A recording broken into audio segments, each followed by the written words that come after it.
Before you connect to cruise ship Wi-Fi, stop. Your personal info, passwords, and even your bank accounts could be at risk. Let me explain what's really going on. If you're heading on a cruise and planning to use the ship's Wi-Fi, this video could save a lot of trouble for you. Today I'm breaking down how secure cruise Wi-Fi really is and what you should never do while connected. I know this because I speak from experience.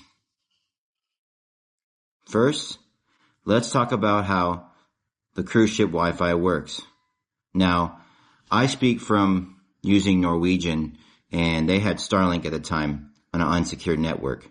Cruise ships usually use satellite internet, not traditional land-based connections.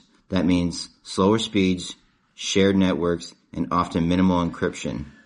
You're basically on a giant public Wi-Fi hotspot with thousands of people. Number 2, is cruise Wi-Fi secure? The short answer is no. No, it's not secure. Not by default, though. Most cruise Wi-Fi networks are open or weakly protected. That means other passengers can potentially intercept data. Login pages aren't always encrypted. Your activity may be logged or monitored. It's similar to using airport or hotel Wi-Fi, but often worse. Now, topic number 3. Here are some things you should not do on cruise Wi-Fi. Online banking or financial apps, shopping with credit cards, logging into work systems, entering sensitive passwords, even social media logins can be compromised. Now, let's get to the topic of what's really important, protecting yourself on cruise Wi-Fi. If you must use cruise Wi-Fi, here's how to safely do it. Use a trusted VPN. Now, I have T-Mobile, and during my incident on the ship, I actually got them on the phone immediately and turned on T-Mobile VPN. I'll explain my story at the end. Make sure you turn off all file sharing, enable two-factor authentication, stick to the HTTPS websites, and use cellular data import whenever possible. VPN is your number one defense. Now, I'm not here to freak everybody out with using Wi-Fi on a ship. It's still okay to use.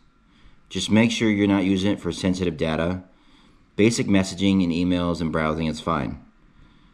What the problem becomes is when you start using sensitive data information on your unsecured phone with their Wi-Fi. Now let's talk about my story, and frankly, something that could have got really bad. Luckily, they called a friend of mine that was prior special forces, so he knew something was up. He received a phone call from someone on my phone advising that I was kidnapped. Now, I've been in law enforcement for 18 years. My buddy knew that wasn't true. So he immediately called his wife that was actually above us, and they phoned us in on the landlines on Norwegian.